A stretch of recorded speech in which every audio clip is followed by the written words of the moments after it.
गणेशोत्सवाच्या पूर्वतयारीला तातडीने प्रारंभ करा. महामंडळाची मागणी. आगामी सार्वजनिक गणेशोत्सव नियोजनबद्ध, सुरक्षित आणि सामाजिकदृष्ट्या उपयुक्त व्हावा यासाठी पूर्वतयारीची कामे तातडीने सुरू करावीत, अशी मागणी मध्यवर्ती गणेशोत्सव महामंडळाने बेळगाव जिल्हाधिकाऱ्यांना निवेदनाद्वारे केली.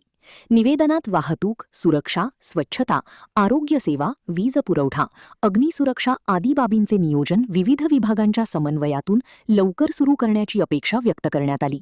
तसेच गणेशोत्सव हा केवळ धार्मिक उत्सव न राहता सामाजिक परिवर्तनाचे माध्यम ठरावे यासाठी शैक्षणिक जनजागृती, वैद्यकीय शिबिरे, व्यसनमुक्ती अभियान, युवक मार्गदर्शन, बौद्धिक व्याख्याने आणि शासकीय योजनांची माहिती नागरिकांपर्यंत पोहोचविणारे उपक्रम राबविण्याची मागणी करण्यात आली. यावेळी अध्यक्ष रमाकांतदादा कोंडुस्कर, कार्याध्यक्ष रणजित चव्हाण पाटील, कार्यकारी सचिव प्राचार्य आनंद आपटेकर, संपर्क प्रमुख विकास कलघडगी, उपाध्यक्ष सागर पाटील, सरचिटणीस महादेव पाटील यांच्यासह अन्य पदाधिकारी उपस्थित होते. महान कार्य न्यूजसाठी प्रकाश ऐनापुरे, चंदगड.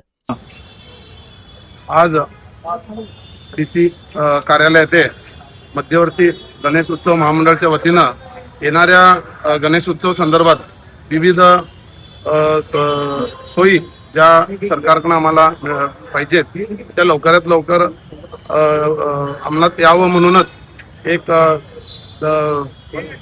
दीड महिना अगोदर आम्ही या मध्यवर्ती गणेश उत्सव महामंडळाचे पदाधिकारी अध्यक्ष रमाकांतदादा कोंडुस्कर यांच्या नेतृत्वाखाली आज एक त्यांना मेमोरंडम दिलेला आहे आणि येणाऱ्या गणेश उत्सव संदर्भात विविध नवीन उपक्रम तुम्ही हाती घ्यावे असं त्यांना आम्ही या निवेदनात सांगितलेलं आहे. ज्यांनी शैक्षणिक उपक्रम, निर्व्यसनी आपला समाज किंवा आपला नागरिक या देशाचा व्हावा असे विविध उपक्रम, मेडिकल सेक्टरला जनजागृती अशा विविध ह्याच्यातनं आमच्या गणेश उत्सव माध्यमातून हा प्रचार व्हावा म्हणून सुद्धा आम्ही या निवेदनात म्हटलेलं आहे. आणि लवकरात लवकर बैठक, एक कन्सर्न डिपार्टमेंटची लवकरात लवकर बैठक ह्या मध्यवर्ती महामंडळाच्या संयुक्त रीतीनं व्हावी आणि सगळ्या मंडळांची आमची जी अडचणी आहेत त्या आम्ही त्या मोठ्या मीटिंग मध्ये मांडणार आहे असं म्हणून आज मेमोरंडम दिलेला आहे. धन्यवाद. आदेश झाले की पीयूपीवरती बंदी केली आहे, पण महाराष्ट्रातून ज्या गाड्या गेल्या येतात गणपती त्या गाड्याला सध्या अडवत नाही,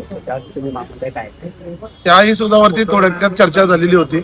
ज्या वेळेला निवेदन देण्यात आलं की इको फ्रेंडली हे करा, खरंच ती आम्ही त्याला समर्थ आहे की असं एक जेव्हा कार्यक्रम होतात तो कुठेही आपल्या नैसर्गिक दृष्ट्या आम्ही कुठेही त्याला हे होऊ नये, ज्या केमिकल वापरतात त्या पीओपी, परंतु गेली सातत्याने महामंडळाच्या वतीनं ह्याचा पाठपुरावा झालेला आहे की बेळगावात जो गणेश उत्सव होतोय त्या गणेश उत्सवाच्या मूर्तींचं जे विसर्जन होत आहे ते कृत्रिम तलावात होत आहे आणि त्यामुळं तो कुठेही पर्यावरणाच्या दृष्टीनं आमची ह्या उत्सव कुठेही त्याला गालबोट लावत नाही. त्यामुळं त्या पीओपीच्या वरती जिथं तो होत असेल तिथं ती अंमलबजावणी करतील.